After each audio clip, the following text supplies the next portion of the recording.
agenda where it's at, bitch.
Welcome to another episode of Into the West Comics. I'm not Frank, I'm Paul. Frankie couldn't be with us today, so I'm leading the charge. Sitting here with me at the table, we have, for the first time in a long time, long overdue, we got the Don back in the chair across from me. What up, Donovan? Oh, hello, everyone. I had a little hiatus there for about a month and a half, but I'm happy to be back. We got a lot to talk about today, and let's get into it, man. Let's do this. Yes, sir, but not before we introduce, Big Hog over here to my left. Big Hog in the house. Yeah, decided, I'm glad to be here. Had to throw on a jacket because, it's Man 60 came in here looking degrees extra fly. He didn't have a hat on. I was like, you got a haircut. Okay. I finally got a month and a half, feeling good. I'm ready. Let's do this. All right, so the first thing we're going to talk about is the thing that's actually the second episode is live right now, which is unfortunate. Well, I don't know why they did that to us. They were like, you know what time we're going to put the new episodes of Loki out at the exact time that Into the West Comics starts their show. That was definitely the reason. Should we do the finale where we're live watching it? I mean, I want to. We'll talk about it. Yeah, but we just can't play their audio, right? Yeah, we would have to. And then the episode's like 45 minutes long, and then 30 minutes with the 8-minute trailers or credits. But anyways, so I know I talked a little bit about it last week because Shane and I kind of sat in and watched it in the corner, shunned away. But I'm going to start with Dre. What did you think about the first episode of Loki? Do you think it followed up the first season well, or do you think it maybe lost track a little bit? How are you feeling? I honestly, I'm going to go with it feels like Marvel's finally coming back as far as just honestly, the score, everything is just told to start from the first time we were watching Loki, that first season. Yeah. I think it builds up. It gave Kang more of a threat than Ant-Man did. Like, just for sure. Tom Hiddleston's performance on when he used the Purge to reveal the statues and just the score, it just gives you that vibe of there's like a real threat here. Yeah. And I love it. I'm hyped. Yeah, you were texting a chat about the score and how hyped you were. Just the mood it was setting. Yeah. Every time I'm just sitting there, just like, man, all right, finally we back. Yeah, baby, I had a similar feeling. What about you, Don? Not only that, but visually, it is amazing, stunning. Yes. And the reports have come out that they've built these sets practical. Yes, which is super important because you can tell on the lighting too. Some of the lighting that they have and the lighting choices they make are brilliant. I've loved the set pieces that they have. The part where he takes that death stick and he stabs the wall. Yes. Yeah. And the thing evaporates and you see the head of Kang. There's the three heads of Kang that are sitting there. That's a real set piece. I was like, oh, yay for real set pieces. This is awesome. So beautiful. But as far as story-wise, I enjoyed the first episode. I wasn't like, oh my gosh, you were a little, we're back. The whole episode was dedicated to fixing how he was going to be not time slipping anymore. Mm-hmm. Yeah. And they spent a lot of time going over that. And we only got Sylvie in a post-credit scene. Mm-hmm. So well, she's in a little bit at the kind of apex of whatever Loki is doing the elevator in the door future. Opens. Right. Spoiler alert if you haven't. We're gonna spoil it. Yeah, we're gonna. The second one is on right now. If you cared, you'd watch it already. Yeah, Sorry. exactly. Yeah, right. I'm with you on that one. But yeah, I thought it was all right. I'm really looking forward to tonight's episode. I'm glad that we got the fear of Kang right in this. Kind of like alluding to what Dre was saying, because Ant-Man was real weak as far as like, after that, I was just kind of like, this guy's kind of a douchebag. Like, I'm not really that interested in him being like, exactly, like the big bad going forward. Like, Thanos, you gotta follow up Thanos, and you're just gonna be like, get pushed around by Ant-Man by himself. Stuck in here in the tiny zone. Get me out of here. Well, that's what Brendan Riley, shout out Brendan in the chat. He said that they really made Kang feel like a threat in this episode, and it's unfortunate that he seemed so like inconsequential or not as big of a threat in Ant-Man, and that unfortunately hurts this show, even though it's not this show's fault. Right. And I think that's gonna be the case for a lot of things going forward. But I have to agree. I really love the setting they had in this episode. And I think that's kind of where you lie. I enjoyed seeing them try to stop him from time slipping. And I thought the comedy and the dialogue and the banter back and forth between those two worked really well in being like, okay, this could easily be we're going to go down to Kiwi Kwan's character, Ouroboros. I cannot pronounce that. Ouroboros. Yeah, and we're gonna go down and talk to him. The Ouroboros, the lights that you see in the Milky Way, the Ouroboros lights, like the Aurora. I was thinking Aurora Bora. That's what I was. Resident Evil. Aurora Borealis. That's what that called. I was thinking of Aurora Boris from whatever. Tomato. I was about to go on a tangent. Not gonna do that. Not gonna do that. But I think that was interesting, and the way they told it was that was my favorite part of the episode. Kiwi Kwan has I'm gonna keep saying his actual name because I can't do the other name. But he doesn't know what to do. He's like, I have no idea. And he's like, about what? You can't time slip in the TVA. There's no time here. And this whole episode is establishing that something is broken. There is time here now. Yeah. So it's not just trying to fix Loki's time slip. It's also, there's something going on here. And I think having Loki time slip, using his time slipping as kind of a narrative device to get you all that information in an interesting way, where he goes back in time and he knows what they know, right? And he's telling Kiwi Kwan, and he's getting the information at the same time. It's like time is like a what is the word? It's like it's all happening at the same time, just in different almost universes, right? Almost. And Kiwi Kwan is getting that information and relaying it to Mobius to have them. And see, I'm like sitting here explaining, it's like, oh, boring. But watching the episode, it was super entertaining to watch the kind of almost 3-person conversation they were having, but not all of them in the same time, even same place. And the question I want to ask you guys next is, at the end of the episode, we see Loki put his hands up and get purged to go back. Was it Sylvie? Was it future Loki purging Loki? Or was it something else that was going on? What do you guys think? Start with Dre or Donovan. No, go ahead, Dre. Honestly, I was rewatching it just to make sure I was ready, and I got to I didn't get that part. So I'm over here like I'm trying to remember right now, and yeah, I'm not too sure.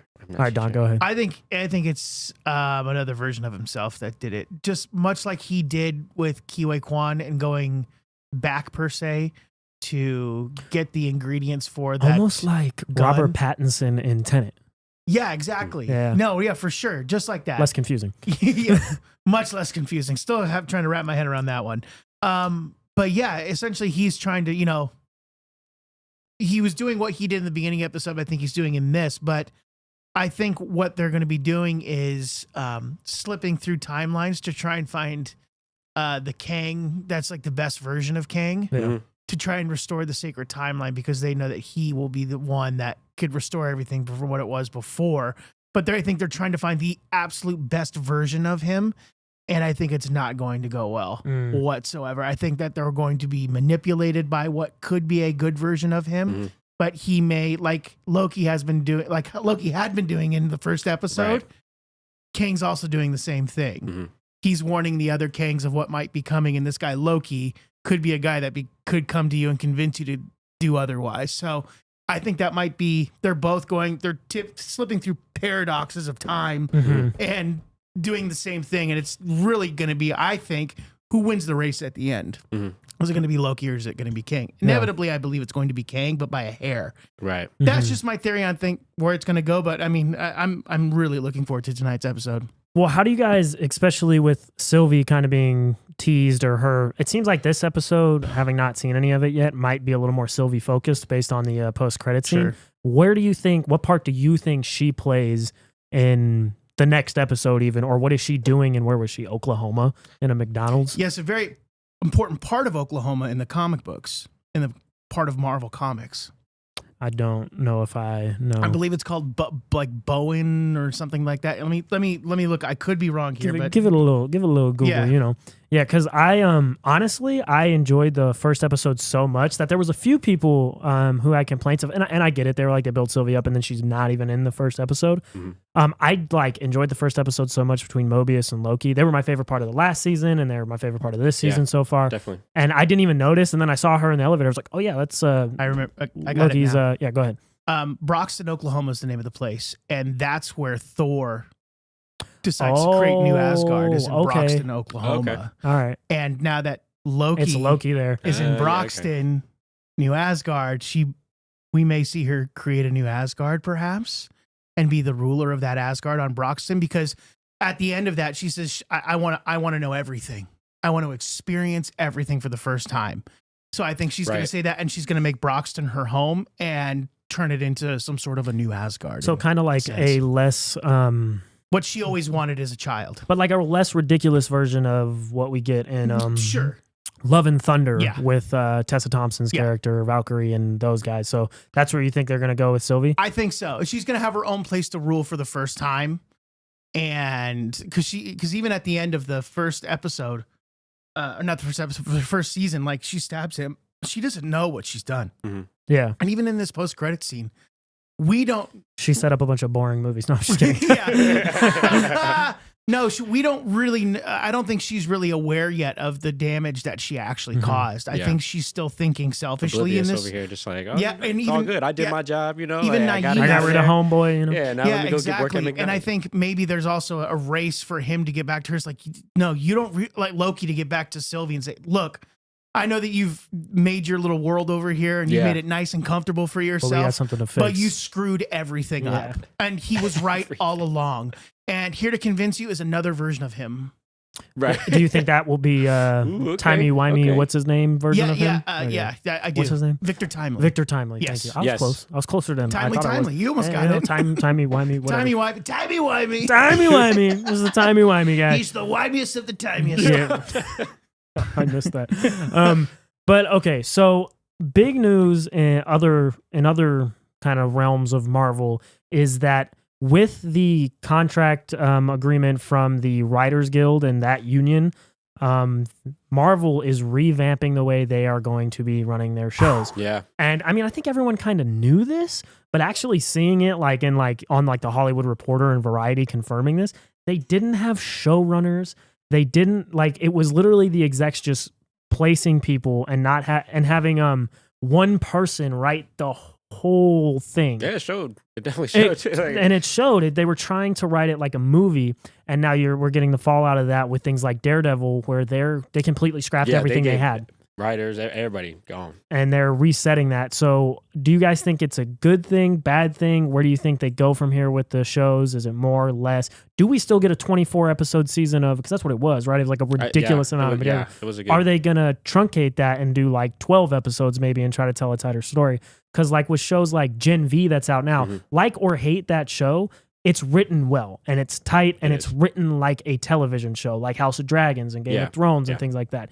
A lot of with the exception of Loki, a lot of the television shows feel like they're overlong movies that are a little aimless. So where do you think the writers kind of ending that strike kind of puts Marvel, and where do you think they move going forward? I think it's a good move. I mean, it's clear that everything that we've gotten, it just wasn't working story. I mean, everything. I mean, it even said, what, Feige saw the footage and was like, yeah, we're not doing this, bro. Like, it was like a courtroom drama for like 3 episodes, and then yeah, the he's fourth like, episode is we're when he not- puts the suit We're not on. doing this, Like, big dog. So I think, especially with just the track record for Phase 4 right now. Phase 4 and Or 5 now. 4 and 5 now. Yeah, if they could get ahead of it more, it'd be better. It's better than just kind of releasing it for whatever money you think you're going to make. Yeah. Than to actually tell a good story, especially with Daredevil. I mean, I do not want Everyone a bad, loves that, yeah. Like you're not going to take the Netflix Daredevil and then just completely ruin it because you want whatever it is that you're. I don't know. So I think it's a great idea. I think it's one thing I've never understood studios to like. I've never understood studio execs and the decisions that they make when it comes to stuff like this. You got Netflix, who produces this amazing Daredevil show.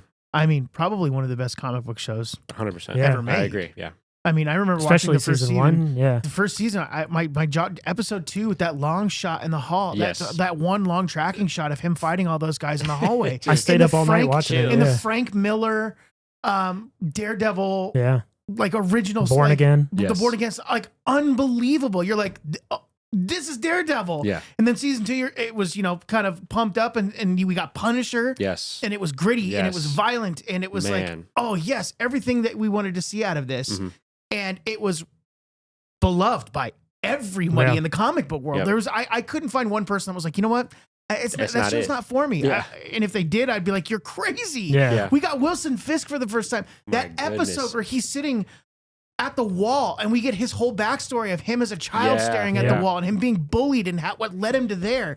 That's just good storytelling. We understand our characters, their motives, what drives them, their objectives. Like, and you have one over here and one over here, and they oppose. That's oil and water. You want to see that in your comic book movies and shows. You want to see your Lex Luthors and your Supermans, Clark Kents that are totally opposite, but somehow, I don't understand how they don't get it. So with this happening and them wiping everything out, one, I'm curious as to what was being shown. I mean, from what you said, it was just like a courtroom drama for the first 3 episodes. That's what they said in the whatever outlet released the information. They said that the first 3 episodes were a courtroom drama, and Daredevil didn't even put his suit on until the 4th episode. Yeah, and that's why like that's why when they said we're in the 4th season, 4th season, and he was yellow Daredevil in She-Hulk, which I'm not even going to get into that. Nah, we ain't gonna do that. But so that's why, I mean, that's what I was afraid of when they announced 24 episodes.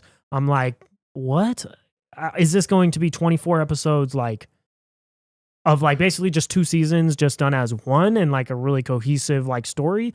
Or are we just padding it out because, they're going to love that it's 24 episodes? From what it sounds like. Are they 1 hour, 24-minute episodes? Or 24-minute episodes? 24 episodes, or are they 30-minute, 24 episodes? Yeah, right. And are they coming out weekly? And, it's like, if it's coming out weekly there's so many questions. So as far as, at that point. As far as them revamping everything, am I excited? No. Am I nervous? Kind of.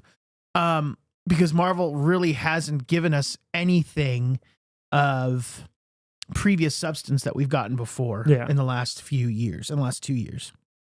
Well, the pandemic has a part to play in that. Sure. Big time, especially with releasing things. Well, I think Feige started drinking his own Kool-Aid a little bit. There's that, and I'm sure that a lot of people were feeding into that as well. So, I mean, I hope that we can kind of get back to what made us really love these stories in the first place on this medium, that being the television screen and on the movie screen as well. So, there's a little trepidation for me when I see something like that. And then it's like, okay, well, maybe this is a good thing, but maybe this is a thing. I don't know. I just don't want to see him ruin this character, because if you saw it like in Spider-Man, the part when Matt Murdock shows up, people flipped out. It was almost just as good as seeing Toby and Andrew. Like, it was literally same and he exact. catches the thing. It was like, and he's like, "How did you do that?" Yes. And he's like, where he says, "I'm really good at what I do. I'm good at law or something like that." And you're like, "What the heck, dude?" And you're like, So that little moment, that little moment. Yeah, and Charlie's like the perfect actor for that. Oh, he's great. Like, I'm so glad they brought him back. Everything that he did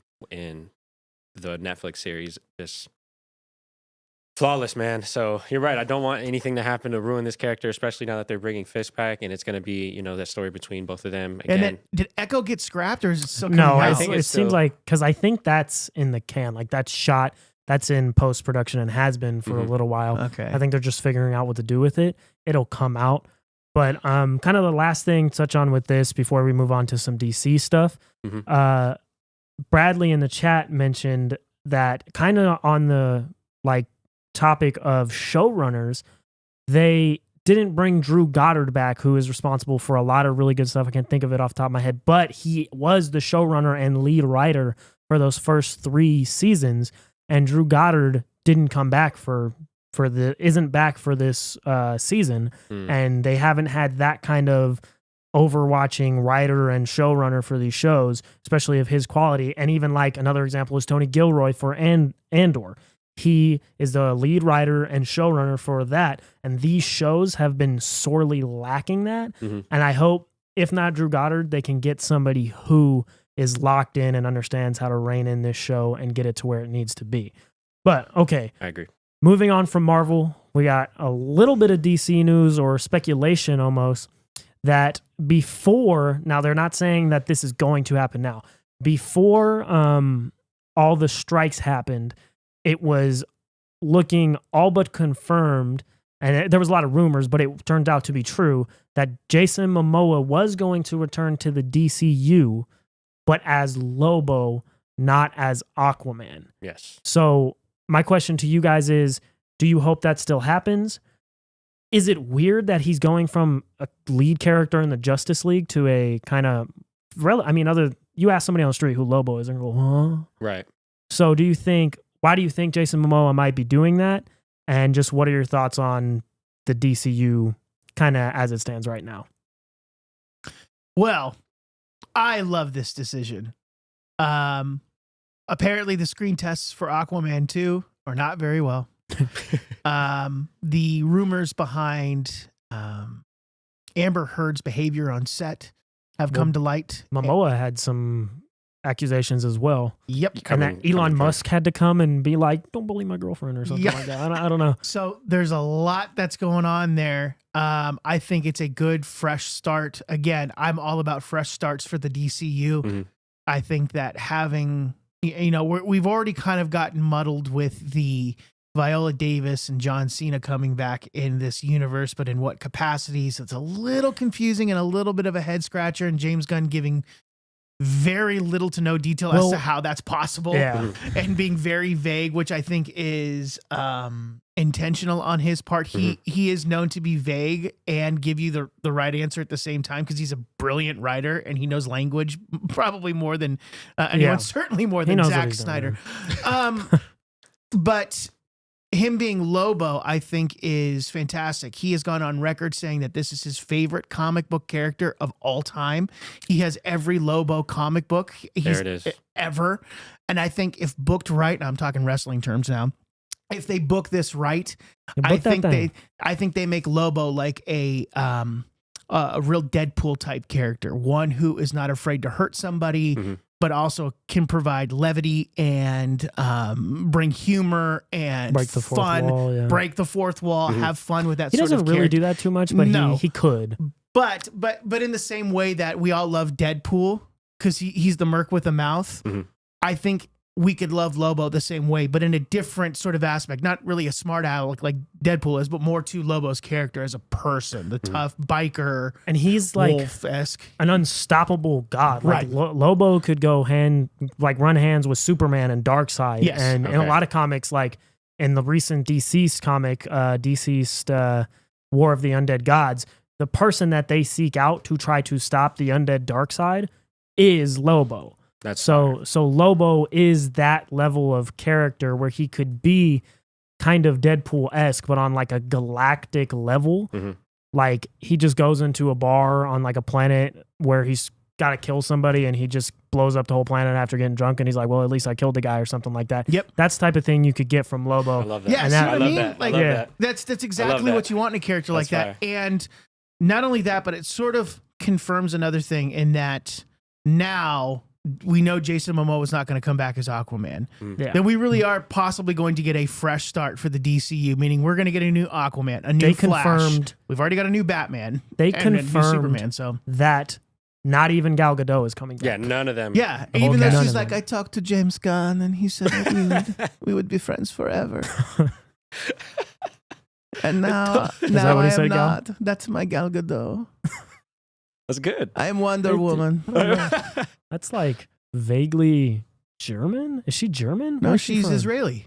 Is that Israeli? Yeah, well, I mean, I'm just doing a Eastern. I don't want to get political here with all this going on. Let me not touch that with a 100-yard poll. Support for Israel. I'm not going to talk about any of definitely that. excited for Jason to play. I mean, the fact that you said that it's his favorite character, we're gonna get the same motivation to do the character right, just like Henry Cavill would do in Witcher, just like how he did in how Sam Witwer will do in Stark. Like, we're gonna get that same type of motivation, and Those are I mean great examples, the yeah. overall way that even he portrayed his character in Fast X. He has that like Joker. He's fun. You know what I'm saying? Yeah. So And that's great. That's amazing. His range is. I mean, I've only seen Jason and a lot of Jason Momoa's like kind of like the, but Well, that's the best thing about Lobo, honestly. He just needs to be Jason Momoa. and that's fire. Like, And if you know anything about Jason Momoa, James Gunn, dude, like the way I mean the way that he introduced Blue Beetle, me not knowing Blue Beetle as much, I thoroughly enjoyed it. The way that he's able to storytell characters that like we've always said, Guardians and everything, he's gonna do really well. And if Jason Momoa is that guy, which I'm sure he is, and it's the right move. And he's an avid motorcycle guy. Like, yes, he's an dude, yeah. avid He's like, motorcycle head. he's like a cinematographer, red biker. Like, he's gonna kill that. The only thing about the Lobo character that I'm like kind of afraid of in the live action, he's got the catchphrase in the comics. It's like Biztatch or something. I don't know how to read it, and I'm like, I don't know how that's gonna play. Like, actually watching a human being say that. Like, I don't know if it's a really weird. It's like BITCH, but spacified. It's real weird. It's real weird. You're gonna have to look it up. But I'm like, trying to find it. If ever there was a producer who is going to ask or suggest a director or writer to include that, it's James Gunn. So I don't know. We'll see how that one goes. But as far as the DCU being completely clean slate, obviously we have Daniel, or what's his first name, Corn Sweat, as Superman. Now that we know we're getting a fresh slate for Wonder Woman, Aquaman, Batman, and Flash. Yeah. Who would you choose off the top of your head to play those for?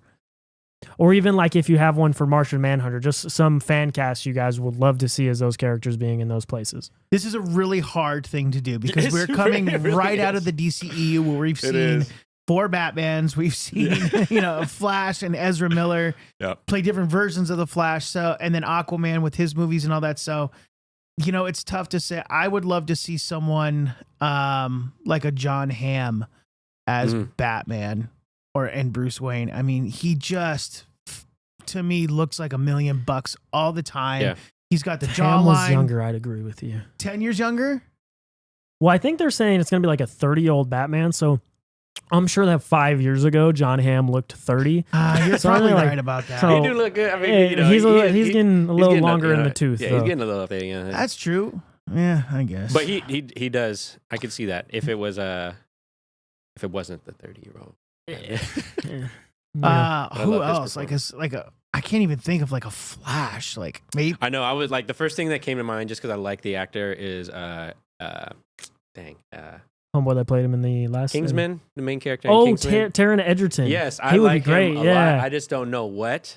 Well, do we get Wally West, who Taron I think would be great as Wally West, or do we get Barry Allen? No, we get Barry Allen. You think? Yes, I think if we're gonna get the Superman legacy, and we're not gonna get his origin because we kind of understand it, right? You got hit by lightning and chemicals. Right, but dude, not a lot of people understand like when it happened, like how he was in a lab and how he was working for the police and all that stuff, and his background in criminal justice. Like, we've never really gotten that in a movie before. We've only really gotten that in the television show and in the comic books, but we've never really gotten a true origin Flash movie before. Right. You got a glimpse of it in the Flash movie where he's like, oh, we're just going to redo it, reduplicate what happened to us, but it wasn't like And for someone who doesn't read comic books or watch the television show, they go see the Flash movie and they go, so they're redoing how so he got struck by, okay, but like when did that happen? Right. Like, it would be like, hey, we're going to show you an Iron Man movie, but we're not going to tell you how he became Iron Man. We're just going to have him make a suit like he did last time. It's just going to have it. All right. Little button Cool. I think so. I think that Wally West would be wonderful in the DCU. No doubt whatsoever. But you can't have Wally West yet comfortably until you tell Flash well. And I don't think that the DC has told Flash well. I think for me, I kind of want it to be Wally West and Barry Allen be there, like be present and even be still a Flash out there running around with him, maybe a little older. Because it seems like this universe that James Gunn is building, Batman is 30. It's looking like who was it? They were suggesting like Timothy Chalamet might be Damian Wayne. And that would be super cool. I always wanted him for Dick Grayson, but he could play either. Those are similar looking characters. It's like a younger. So Blue Beetle's young, you know what I'm saying? And they're going like they're having the legacy characters in their place and kind of having the sidekicks already exist and making the world feel lived in already. And that this universe didn't just start existing when the first movie came out, but it has existed, and we're just jumping in at the prime time of these. Kind of like, in a smaller sense, Robert Pattinson's Batman. We didn't see him become Batman. You don't even see his parents die. But you got to think about Batman as a character in our culture, though. He is 100 times more important in our culture, in American zeitgeist, than the Flash will ever be. Yeah, that's true. Will ever 100%, be. 100%. So we all know that we all know that there are the two biggest superheroes ever in the world were orphans. And that's Superman, even and Spider-Man. Batman, and even Spider-Man for that matter. Yeah. So the three biggest, two of them being DC. So I think if they're going to do it well in Superman Legacy, I have no doubt with James Gunn doing that. But I also think that Andy Muschietti is going to do it well in Batman too. I think that they're going to probably touch up on the theme of Damian being someone who doesn't understand what it means to lose a family. And Batman is going to teach him twofold. I think he'll teach him in the way that, hey, I almost lost Dick Grayson, my first Robin. I've lost Jason before. Yeah. And not only that, but I've actually lost my family. Yeah. I've lost my mother and father. Yeah. Yes, everyone knows that about Bruce Wayne, but they don't know what it did to Bruce Wayne. And you're seeing it.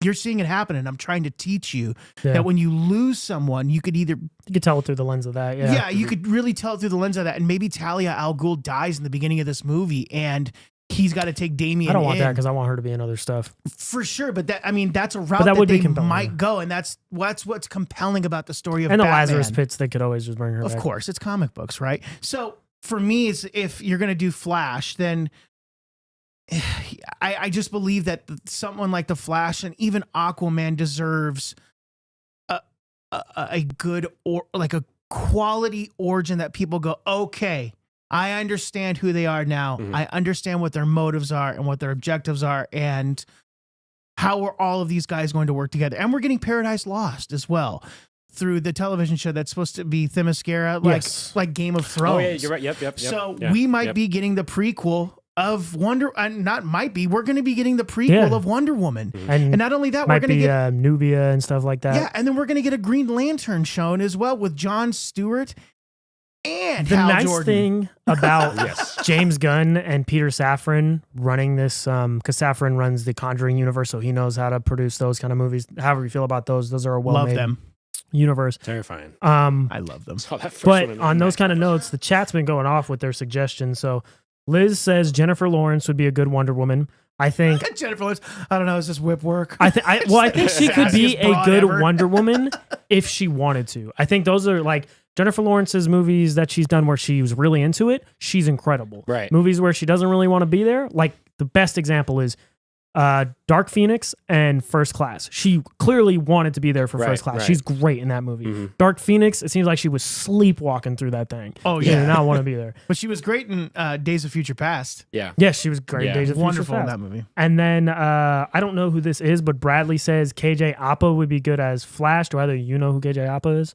How do you spell it? KJ what? KJ APA. While you look that up. Yeah. Austin agrees. He thinks Wally West, Taron Egerton, as far as his look, would be really good.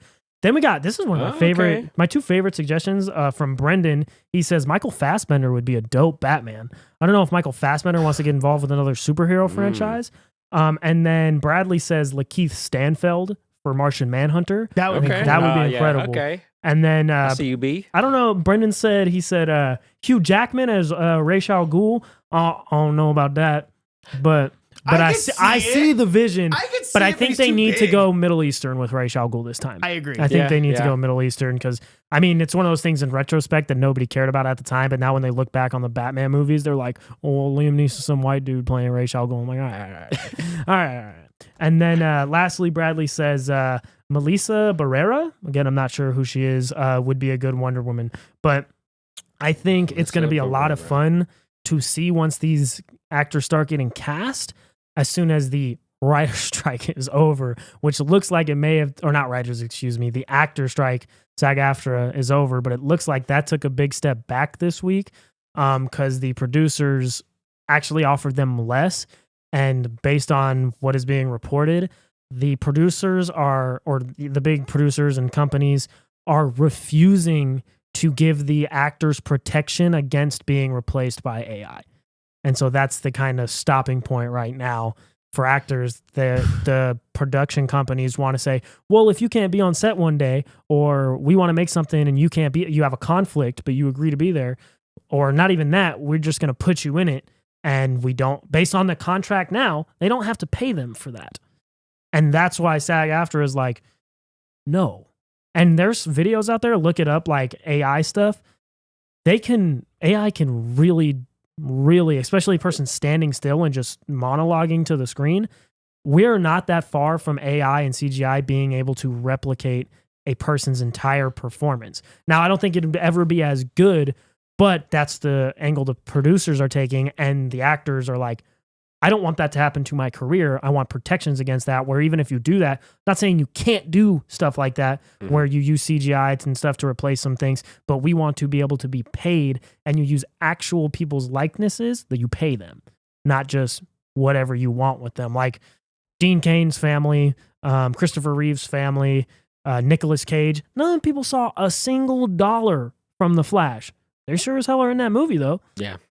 And I think that's where the actors are kind of not budging. And well, I think that's why Bruce Willis was smart. I mean, he's got he sold his likeness or something. He sold his likeness, and he gets royalties from it as well. Yeah. I know that. He worked out a deal with studios saying, "Hey, he could barely stand up now." Yeah, he's got a lot of. I think it's him, like brain stuff that's going on. I'm not too sure what it was, but I hope he gets better. We love Bruce Willis, but yeah, so he sold his likeness so that studios can use his name, image, likeness in other projects. So I think that's smart. And, hopefully this is something that they can work out where not just the big time, huge movie star actors are the ones that can have this, but, the working actor, the one who makes, that works gig to gig to try and get food on their table. Because a lot of people don't realize that the movie stars that we see on TV and in the movies that get paid millions and millions and billions of dollars, they represent like 1% of the working actors that are in Hollywood. Because a lot of these guys are working in commercials, doing voiceover work, doing stand-in stuff, doing, that's the majority extras. of people. Yeah, it's most of SAG-AFTRA. So these guys are real working actors to try and make a living. And if you take something away from them, even like their own image, like what else are you going to take from me? It's hard enough living in LA with the rent the way it is here and the cost of living here, and now you're going to take that away from me. This is the new version, and different, but new version of in the early 2010s, mid 2000s, when they like supermarket workers were losing their jobs to the automated checkout thing, and they had to figure something out to keep people employed. This is literally that. And like what you're talking about, kind of use our boy Dre as an example. Dre works on call. He'll get called in the day before to go and do cinematography stuff and shoot stuff for people. And that's the majority of people who work in that industry. It's like the 1% who are Hugh Jackman and Christopher Nolan and those people who like, they're chilling. They'll work for 4 months of the year, make one movie, and they could live for the next 3 years. I want to emphasize that's not to say that these are hardworking actors and they don't deserve to be there. No, that's not what I'm saying at all. Yeah, they no doubt do, but proportionately, it's like being in the NBA, right? The people that are in the NBA, the guys that are in the NBA, they work super hard to get there. But then there's all like the superstars, the Kawhis, the LeBrons, the Steph Currys. But then you got guys that are like, not that in the NBA, but they play such an important part and they because need it's protection for their roles. Yeah. Exactly. Right. So that's what they're looking for, especially from like the AI stuff, and it doesn't seem like they're getting it. And the last topic we're going to talk about today is a little bit of a topical one. We're going to talk to each of you guys about what your favorite Halloween movie is, or what movie it could be a couple, every movie you watch every October without fail. Wow, every movie that I watch October without fail. Well, just like your go-to. What October rolls around, what's the first movie you think of that you want to watch? It's going to be weird, but it's Lord of the Rings, Fellowship of the Ring. All right, I don't know. Okay. And I'll tell you why, because every year I do October. Okay, that's not. I do Lord of the Rings, Fellowship of the Ring. November, I do The Two Towers. And then December, I do Return of the King. Oh, that's fun. To end the year. But as far as horror movies there are you go. concerned, it's a Hobbit. No, tough I'm one. just No, kidding. I love the movie Hereditary. Yeah, that movie's terrifying. That's one that I would put on in October because it's just so creepy and so delicious. Now, the other one, Midsummer, that this I've director seen did, Midsommar, that I'll one. never watch that again. I watched it one time Movie's in weird. April. After my second son was born and he was taking a nap, and I watched it. And I was like, "Well, I'm gonna hold my child for a little while. This is very disturbing." It But was. that one, I mean, It's a trip. Halloween is always like the go-to Yeah. because of the music and the scenery. They make Pasadena look like, the Midwest, and it's wonderful. Mhm. And the music. And I remember being a kid and going into Blockbuster Video. For those of you who don't know, when you wanted to watch a movie that you didn't own, you had to go inside of a store, albeit Hollywood Video or Yep. It was Blockbuster Hollywood video or For sure. Prime Hollywood video Video for me. or Suncoast Video at the mall. It was one of those places you go and you would call what's called renting movies. And these things came in what were called tapes. And they would go into a VHS and you would have to rewind them before you. Anyway. But they. VCR, yeah. But, Blockbuster and these places had different sections of different films where they were at. Thank you for that. And I grew up a real, not me personally, but I grew up in a conservative Christian home. So the first place I always went to when I went into Blockbuster was the horror section because I wasn't allowed to watch those movies. I wasn't allowed to watch Freddy and Halloween and all that stuff. So I would look at the boxes, and then the boxes that they came in. Yeah. You could look on the back and they showed stills from the movie and then the synopsis of the movie. Yep. So you would see that, and I would just read all these synopses, and I was like, God, I just want to watch one. Like Hellraiser is one of them.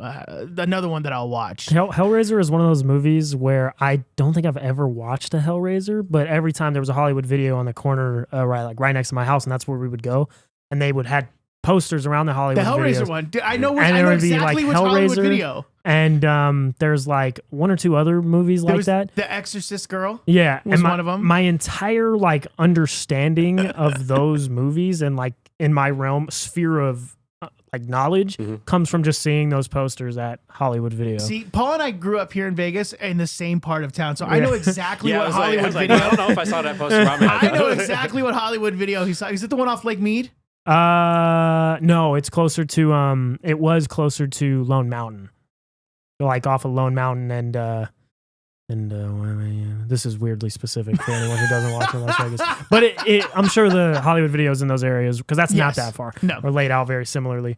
But Bradley says his is Exorcist 3, which I have never seen, but I've heard it's directed by the guy who wrote the first book, and apparently it's like way better than you would expect the third Exorcist movie to be, and it's like actually pretty compelling.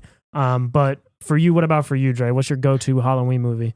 I don't really have a go-to. I kind of just watch whatever's on Hulu Was it or like something. FX? Yeah, exactly. Like whatever's on Hulu or whatever's popping off. I'm considering going back to the Disney back in the day. What is it? Don't Look Under the Bed. Like what happened that we were watching. Like all those Disney movies that came out. That Halloween yeah. Town. Yeah, all that. Halloween Like Town's that's great. probably That like was my a go-to to banger. be honest. Because When it changed the main girl in like the fourth movie. The second one was fire. With what's his name? The warlock dude. It was like the main dude's son or something like that.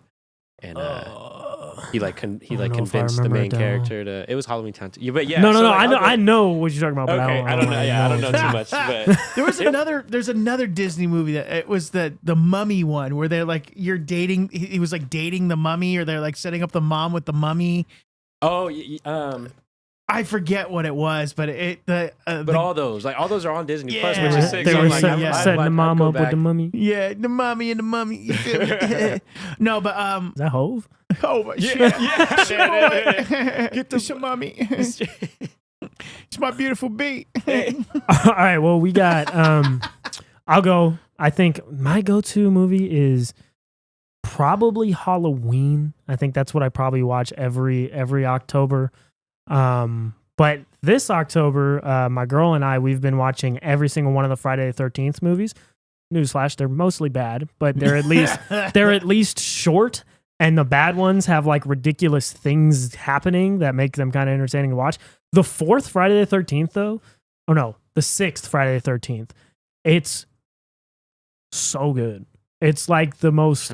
It's the Jason Lives one where he like gets electrocuted back to life and he becomes like an undead zombie and he just starts tearing people up. Bro, that movie is like actually good. The characters feel like actual people and they don't like in most Friday the 13th movies, like the police chief will like stand there and shoot Jason and then he'll grab, like he won't move. He'll be like, oh, this is ineffective. I'm almost still just stand here and get my head ripped off. And this one, the police chief like shoots the dude or shoots Jason like a few times with like a shotgun and then his handgun. And before Jason can get up on him, he's like, I gotta run. I gotta get out of here. And he's like, I gotta get out of here. Get out of here, dog.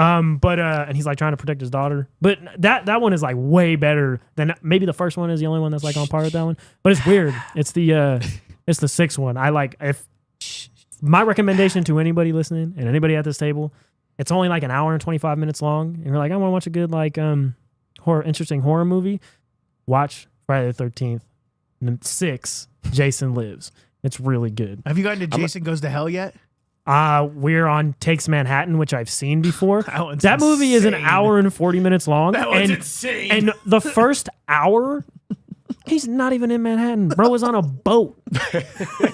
But that's the one where he like punches old boy's head off and he goes flying He's off. on the Long Island Ferry. But all right. Is that the one where the dude comes up and he's yes, like, that's literally that one. And he's just boxing up. Starring with Jason Voorhees. Okay. All right, before we get out of here, I'm going to have Marcus give us his Halloween welcome, movies. big dog. What's up, man? You know, welcome and What up, goodbye. baby? You know what I'm Hey, saying? That thank you. shirt looking fire. Yeah, thank you. Appreciate it. Some people work, you know. I have 2 go-tos. All right. The first one is a comedy, so Ernest Scared Stupid. Oh, that's crazy. Someone said this in the literally say, yeah. No, that's not. What does he say? Yes. So yeah, that is my go-to. I love all of Jim Varney's movies. They're just quality, good childhood fun, just goofy. And then my other one would have to be, all of them actually, the Phantasm movies. So with the tall man, Oh, yeah. and a flying silver sphere. Yeah, boy. For those those are great. Yes, Those are great movies. And they never like end. Like they never feel like they concluded. Like, all right, Bro, you went with a cult classic, bro. Yeah. That's awesome. Yeah. It's kind of how the Friday the 13th movies that feel they just never end. Betamax, VHS, little kid would check them out every honestly, even outside of Halloween. I would throughout the year I'd check those out at the video store. And then when I got older and I noticed that they were all being put on DVD, I was like, sweet. So Well, what's we got a little more time. What's one Halloween themed or scary movie that you will watch whether it's October or not? Ooh, Yeah. that's a great question. I think I really like the first and the second Texas Chainsaw Massacre. The second one is like a comedy, and it's actually pretty good. Like it's like intentionally funny, Right. and instead of just trying to like up the gore, they're just like, let's just do something ridiculous. Yeah. Because I did like a lot of people will try to emulate the first director like Toby Hooper, but whoever did this one was like, no, we're just gonna make it goofy. Like, and they're like running around and like they'll be in the same room as the killers, and the killers don't even kill them. They're just like being weird and doing baby talk to them, and they're like, and they run out. It's great. I love it so much. See, I wish I could relate because I don't really watch like my go-to is not like I like suspense. You know, Yeah, I don't yeah, like yeah. anything. I like a lot of like A Quiet Place was great. Quiet What's Place. it? Like Don't Look, I think it is. Don't Don't Breathe? Breathe. Yeah, Don't you know, Breathe. like that, like all that little The end of that suspense where it's movie like makes me holding your feel breath. terrible. You know? But I will say I do like. Homeboy gets hit with the. I almost said something I shouldn't. He gets the snot cannon up the nose. Trying to. I'll let you go. I'll let you go, right? Yeah, I'm gonna defer to Marcus. Yeah. I was gonna probably say the Child's Play movies. Okay, yeah, Okay, those yeah, are fine. The Yeah. early ones, like Okay. 1, 2, and 3. Mhm. Yeah, 1, 2, and 3 throughout the year. The Phantasm movies really throughout the year Yeah. too. When I feel like it, I'll probably watch them tonight. Now Now that you're talking about it. I'm like, now I'm thinking about it. I'm like, let me look at 3 one more time. You know, those flying spheres were cool. Other than that, probably I like some of the other ones too that were. I guess they were just as popular, but nobody really talks about them anymore. Like Firestarter with Drew Barrymore and The Blob. I think there might be a couple of different versions of the Blob. Yeah, there are a lot of versions of Yeah. the Blob. My favorite one Whatever is the 80s one one where was. that one where the girl gets like, or is it the dude? No, it's the girl. She gets like crushed in the telephone booth, and it like eats her, and then like as she's like getting sucked up by it, Yeah. Sucked up by the blob. she's like getting sucked up by it. The other dude who just got ate by it is all like decaying in it. That movie. Oh, and the scene. My bad. Sorry. The scene where it's right before that scene. He's like the chef. They're like in a rest or in like the kitchen of a restaurant, and he's like washing something in the sink, and the sink is doing something weird, and he reaches his hand into it, and bro gets sucked into a sink that's like this big, and it's like the greatest, not the greatest. It's pretty cool though. It's one of the coolest practical effects I've ever seen. And that's one thing I respect. Because he just gets sucked down the drain, and you see his legs and his feet go down this. It was crazy. I loved it. That's one thing that's missing nowadays, practical. Like we were talking about Loki, even the Those scene are with the timeless. car, with like, the car flying through the glass, you could see when it transitioned into the practical. Mhm. And he just walked. I'm like, a beautiful. But yeah, that's one thing about Yeah. old horror movies is like everything like. I mean, Alien. You know what I'm saying? You go to the original Alien. I do like. They had to be creative, man. Like that's Shit. And that's lost now. It It because kind of of goes with AI and there's CGI actually and all that. 3 movies that like are considered suspenseful or horror that I watch constantly. The first one's David Fincher's Seven Yes. with Brad Oh my Pitt gosh. and Morgan Freeman. That's a Man. good one. I mean, they're going over the 7 deadly sins. The part where they go to the guy who is practically dead and he's got all the air fresheners in his room, Yeah. and the sergeant goes opening down. scene, right? No, that's the. It's like the middle of the movie.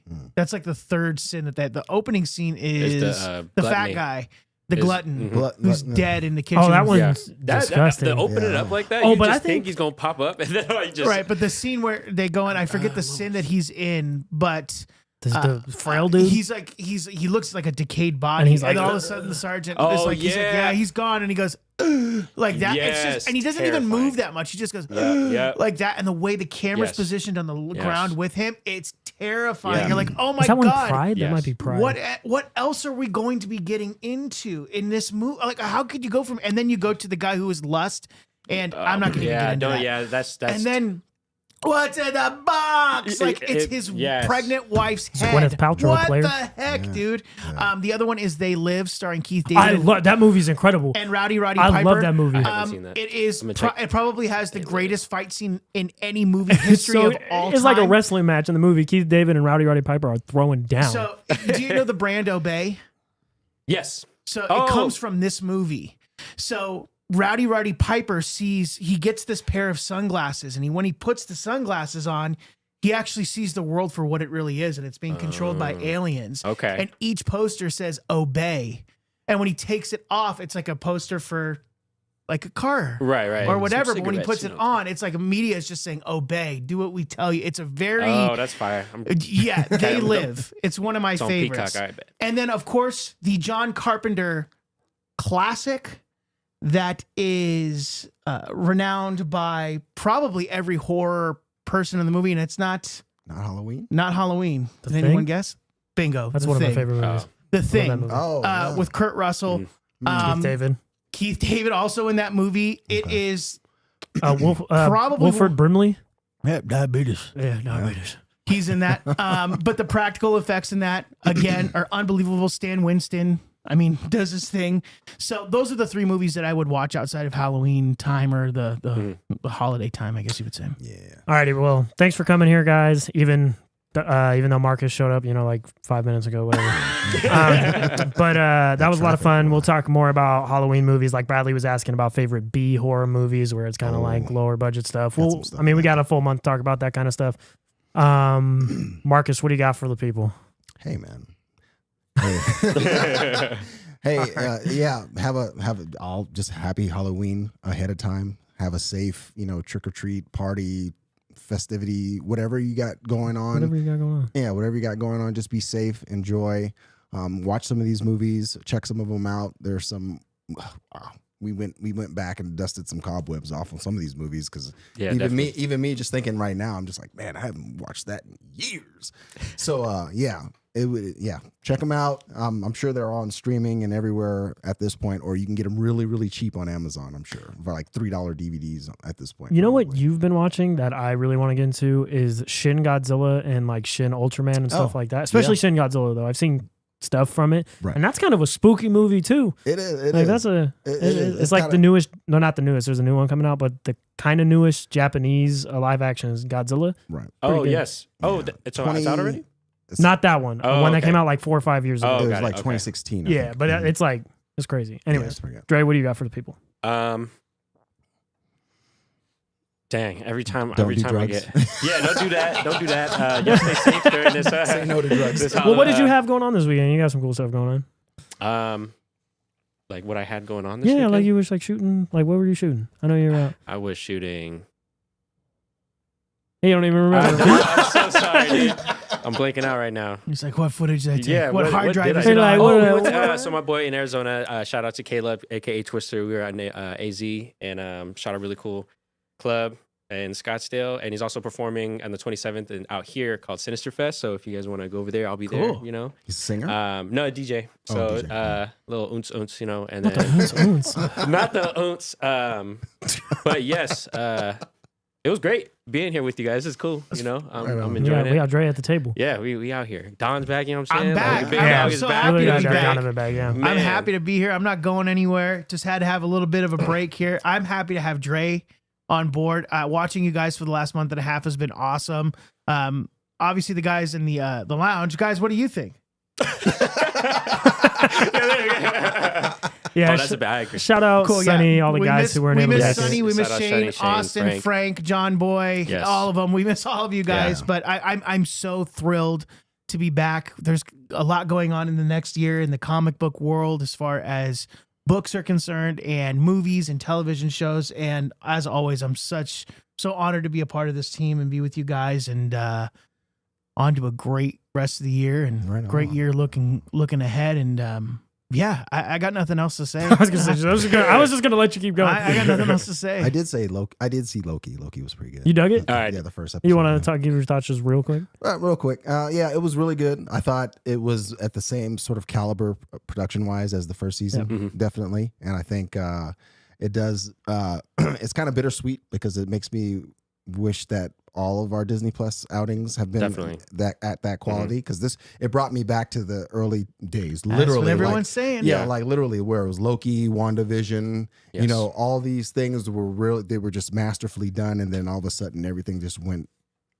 I don't know. Just went. It just went, and we Pandemic. Kind of they lost the plot a little bit. Right, They lost the right. sauce. All right, we'll be talking about Loki more in the coming weeks. Thank you guys for hanging out. Check us out on Into the West Comics at TikTok. On the What's wrong with me? On the TikTok, you know what I'm saying? On TikTok at Into the West Comics, on Instagram at the same handle, into_comics on Twitter, and also here on YouTube at Into the West Comics. We'll have a comic book themed video where Marcus and I will talk about some books, and we'll see if the guys want Yes. to read those. Maximum Comics. Shout out to them. Yes. But yes, video with Paul is coming out. And we'll in a have the couple tour days. of Maximum. We got that one coming out for you guys. And thanks you so much for hanging out. We miss Frank, Sonny, Shane, Austin, all those guys. They'll be back though. Thanks for hanging out, guys. We'll see you guys next week. Take care. That's Didi. I'm be Sonny. I should have screenshotted that. I should have screenshotted it.